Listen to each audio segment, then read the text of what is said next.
August 12, 1971. The basement of 933 Sheffield Avenue, Newark, New Jersey. Frank Lucas stands over 4 military duffel bags, each one stuffed with cash, $100 bills, rubber banded in stacks of 10,000. His cousin, James Lucas, 23 years old, watches from the metal folding chair in the corner. The overhead bulb flickers. Frank doesn't look up when he speaks. $4 million, Frank says. His voice is quiet, conversational. That's what's in these bags. James shifts in his seat. The chair scrapes concrete. Frank zips the first bag closed, then the second, the third, the fourth. 4 bags. $4 million. More money than James has seen in his entire life multiplied by 100. More money than exists in most bank branches in Newark. More money than the Italian families move in a quarter in this entire city. It's yours, Frank says. James Lucas would make a decision in the next 72 seconds that would send shock waves through every organized crime family from Harlem to Philadelphia. A decision that would make the Genovese family call an emergency meeting. A decision that would force Frank Lucas to do something nobody in the heroin trade had ever done before. But to understand what happened in that basement, you need to understand how Frank Lucas became the only black man in America who made the Italian Mafia nervous. July 19, 1971, 24 days before that basement meeting, Frank Lucas sat in the back booth at Wells Restaurant on 7th Avenue and 132nd Street. Across from him, Dominic Catano, a captain in the Genovese crime family. Catano had requested this meeting. That alone told Frank everything he needed to know. The Italian families didn't request meetings, they summoned, they demanded, they ordered, but Catano requested. "You're moving 200 kilos a month through Harlem," Catano said. He didn't ask. He stated, "Nobody moves that kind of weight without our permission." Frank cut his steak, chewed slowly, swallowed, took a sip of water. "I don't work in your system," Frank said. Catano leaned forward. "Every system in this city belongs to us. You think because Bumpy's gone, you can just—" "Bumpy Johnson died 2 years ago," Frank interrupted. "And before he died, he told me something." Frank set down his fork, looked Catano directly in the eyes. "He told me the Italians would try to tax me. He told me to tell them to go to hell." The thing about that conversation, Frank Lucas was lying. Bumpy Johnson had died on July 7, 1968. He'd collapsed in Wells Restaurant, this exact restaurant, during breakfast. Heart attack. Bumpy was Frank's mentor, his protector, the man who'd introduced Frank to the Harlem Underworld in 1946 when Frank was just 16 years old, fresh from North Carolina, with nothing but rage and ambition. But Bumpy had never told Frank to defy the Italians. Bumpy had survived 40 years in Harlem by maintaining careful balance with the 5 families, by paying tribute, by respecting boundaries. Frank Lucas had decided to rewrite the rules. Here's what made Frank Lucas different. Every heroin dealer in New York, black, white, Puerto Rican, didn't matter, bought their product from the Italian Mafia. The Mafia controlled the Turkish and French supply chains. They controlled the ports. They controlled the cutting houses. They controlled distribution. You wanted to sell heroin? You paid the Italians.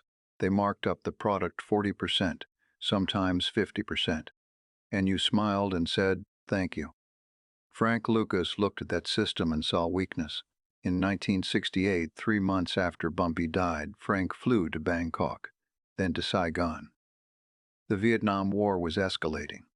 American soldiers were dying at the rate of 300 per week, and American soldiers were using heroin at rates the military didn't want to publicize. Frank had a simple idea. Why pay the Italians when he could go directly to the source? In the Golden Triangle, the border region where Thailand, Laos, and Myanmar meet, Frank connected with a Chinese Thai drug lord named Luechi Rubawat. The meeting lasted 6 hours. At the end, Frank placed an order for 100 kilos of pure heroin. Number 4 heroin, 98% pure. The price, $58,000. In New York, the Italians charged $300,000 for the same amount of product at 70% purity. But here's the genius part, the detail that made Frank Lucas a legend. Frank didn't ship the heroin through normal smuggling channels. He bribed U.S. Army personnel working mortuary detail in Vietnam, the coffins coming back to America, coffins containing dead soldiers. Frank hid heroin inside those coffins, packed in the body bags, hidden in false compartments built into the caskets. Nobody searched the coffins of dead American heroes. From 1968 to 1971, Frank Lucas made 27 trips to Southeast Asia. He brought back heroin by the hundreds of kilos. He cut it himself in a laboratory in the Bronx. He packaged it under the brand name Blue Magic, heroin in blue plastic bags, 91% pure, better than anything else on the street, and he sold it for less than the Italian product while making 10 times the profit. By mid-1971, Frank Lucas was moving 200 kilos per month through Harlem, Newark, and Philadelphia. He employed 76 people. He owned apartment buildings in Manhattan, a house in New Jersey, a ranch in North Carolina. He drove a Mercedes-Benz. He wore custom suits and a full-length chinchilla coat that cost $100,000.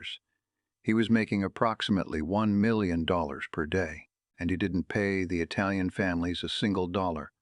James Lucas was Frank's first cousin, younger by 12 years.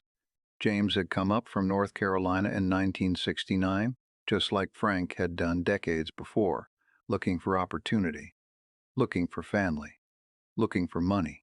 Frank gave him all three. James started as a street dealer. Then he moved up to managing a corner, then a neighborhood. By 1971, James was running Frank's entire Newark operation. 50 dealers worked under James.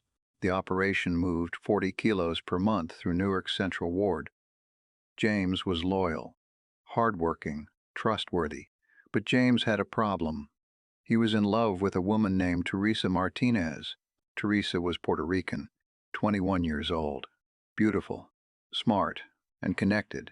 Her uncle was Miguel Mike Martinez, a major cocaine distributor who worked with the Genovese family. Through Teresa, James met Mike Martinez.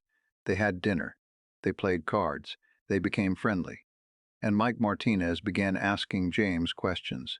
How much product did Frank move? Where did Frank get his supply? How much did Frank pay? Who were Frank's connections in Southeast Asia? James didn't tell Mike anything. Not directly. But Mike Martinez was patient, observant. Over 3 months of conversations, Mike pieced together enough information to understand how Frank's operation worked. On July 25, 1971, 6 days after Frank's meeting with Dominic Catano, Mike Martinez brought that information to the Genovese family. The Genovese family called a meeting. Representatives from all 5 families attended. The Gambinos, the Lucases, the Colombos, the Bonanos, and the Genoveses. The topic, Frank Lucas. The conclusion, Frank Lucas needed to be eliminated. Not arrested, not warned. Eliminated. They assigned the contract to a crew run by Louis Cirillo, a Genovese soldier known for 3 things: efficiency, discretion, and brutality. Cirillo had killed 23 people in his career, according to FBI estimates. None of those murders were ever solved. The plan was simple: kill Frank Lucas, take over his supply chain, absorb his operation into the Genovese family structure. The contract was set for August 15, 1971, 3 days after Frank would meet with James in that Newark basement. Here's what nobody understood about Frank Lucas. He had informants everywhere. Frank paid cops. He paid federal agents. He paid secretaries in FBI offices. He paid bartenders in mafia restaurants. He paid mistresses of made men. Information was currency, and Frank invested heavily. On August 1, 1971, Frank received a phone call from Detective Nicholas Nick Corsaro, an NYPD detective in the Narcotics Division. Corsaro was on Frank's payroll at $2,000 per week. "They're coming for you," Corsaro said. 2 weeks. Maybe less. The Italians put out a contract. Frank hung up. made 3 more calls, confirmed the information through 2 separate sources. Then Frank did something unexpected. He didn't run. He didn't hide. He didn't arm himself with extra security. He called James Lucas and told him to meet at the Sheffield Avenue house in Newark. 11 days from now, August 12th, 3 o'clock in the morning, and Frank began withdrawing cash, $4 million in cash. From August 2nd through August 11th, Frank made withdrawals from 17 different bank accounts spread across New York, New Jersey, and Pennsylvania. He never withdrew more than $250,000 from any single account. He never used the same bank twice in one day. He converted everything to $100 bills. By August 11th, Frank had $4 million in cash sitting in his Newark house, packed into 4 military duffel bags. His accountant asked why he was liquidating so much money. Frank didn't answer. His driver asked if they were going to war with the Italians. Frank didn't answer. His wife, his first wife, Juliana Farrett, former Miss Puerto Rico, asked if they needed to leave the country. Frank smiled. "Not yet," he said. August 12, 1971, 3:17 a.m. Back to where we started. Frank Lucas and James Lucas in that basement, 4 duffel bags between them, $4 million. "It's yours," Frank had said. James stared at the bags, then at Frank. "I don't understand. Mike Martinez is informing on me to the Genovese family," Frank said. His tone didn't change. Calm. "Matter of fact, he's been asking you questions about my operation. You've been seeing his niece. You've been spending time with Mike. You didn't know you were being used." James opened his mouth. Closed it. "I'm not mad," Frank continued. "You didn't tell him anything important, but Mike's smart. He put together enough, and now the Italians have a contract out on me." "Frank, I swear to God I didn't." Frank held up one hand. "I know, I'm not blaming you." He pointed at the bags. $4 million. Take it. Leave Newark tonight. Go to Atlanta. Start over. I have connections there. They'll help you set up something clean. Legal, if you want. Or not legal. Your choice. But you leave tonight." James looked at the bags. At Frank. "What about you?" "I'll handle the Italians." "How?" Frank smiled. It wasn't a warm smile. By giving them something they've never seen before. James didn't move. "I can't take this money." "Yes, you can. This is everything you have." "It's not everything," Frank said. "It's insurance. If something happens to me, you'll have enough to protect yourself, to protect the family, to keep everyone safe. That's what this money is for." Here's what James didn't know. Frank had hidden an additional $12 million in 5 separate locations. Bank accounts in the Cayman Islands, safe deposit boxes in Philadelphia and Boston. Cash buried on his property in North Carolina. The $4 million in those bags represented a third of Frank's liquid assets. But Frank made it seem like everything. Why? Because Frank needed James to disappear. If the Italians came after Frank, they'd come after everyone close to Frank. James was vulnerable. James was exposed through Teresa, through Mike Martinez, through proximity. Sending James away with $4 million accomplished 3 things. 1, it protected James. The Italians couldn't touch him in Atlanta. 2, it sent a message to Frank's other employees. Frank Lucas took care of his people, even when betrayed, even accidentally. Frank protected family. 3, it gave Frank operational freedom. No liabilities, no weak points. Nobody the Italians could use as leverage. James Lucas took 72 seconds to make his decision. He picked up the first duffel bag, then the second, then the third, then the fourth. "I'll call you when I get to Atlanta," James said. "Don't call for 2 weeks," Frank said. "I'll call you." James walked up the basement stairs. Frank heard the front door open. Close. An engine started. Taillights faded down Sheffield Avenue. Frank sat alone in the basement for 11 minutes. Then he picked up the phone and made a call. August 13th, 1971, 9:47 a.m. The Palma Boys Social Club, East Harlem. Dominic Catano sat at a table with 6 other men, 3 Genovese capos, 2 Gambino representatives, 1 Lucchese underboss. They were discussing the Frank Lucas contract, logistics, timeline, method. The door opened. Frank Lucas walked in. No bodyguards, no weapons. Wearing a gray suit and black shoes. He walked across the room like he owned it. Stopped 3 feet from Catano's table. "I'm here to make you an offer," Frank said. The room went silent. Nobody spoke for 18 seconds. Catano finally broke the silence. "You got balls walking in here." "I've got something better than balls," Frank said. "I've got money, and I've got a solution to your problem." "Our problem? You're our problem." Frank reached into his jacket. Every man in the room tensed. Hands moved toward waistbands. Frank pulled out a piece of paper. "Set it on the table. That's an account number." Frank said, "Swiss bank. As of this morning, there's $3 million in that account. The password to access the account is written on the back of that paper. The money is yours." Catano didn't touch the paper. "Buying your life." "No," Frank said. "Buying your patience." "Explain." "I move 200 kilos a month through your territory," Frank said. "I don't ask permission. I don't pay taxes. That pisses you off. I understand. But here's what you're missing. I'm making you money. How do you figure? Every junkie I supply is a junkie who's not buying from your competitors. Every corner I control is a corner where your product doesn't get undercut. I keep prices stable. I keep quality consistent. I'm good for your ecosystem." One of the Gambino representatives laughed. "You think we need you?" Frank turned to him. 3 weeks ago, how much did a gram of your heroin sell for on 125th Street? The man didn't answer. $40, Frank said. Today it sells for $55. You know why? Because I set the market rate. I sell Blue Magic at $70 a gram because my product is better.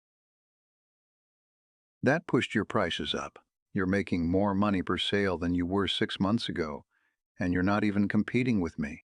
You're benefiting from me. Catano picked up the paper. "Read the account number." Flipped it over. "Read the password. This doesn't explain why we shouldn't kill you anyway and take your operation." "Because you don't know where my supply comes from," Frank said. "You don't know my contacts. You don't know my routes. You kill me, you get nothing but a bunch of street dealers and empty warehouses. You let me live, I'll pay you tribute. $3 million every year. Into that Swiss account. Untraceable. Clean. Every year? Every year. And you keep operating independently? I keep operating. You keep making money. Everybody wins." Catano looked at the other men at the table. Silent conversations happened in glances and slight nods. "You got 72 hours, Catano said. "We'll discuss this. If we agree, you'll hear from us.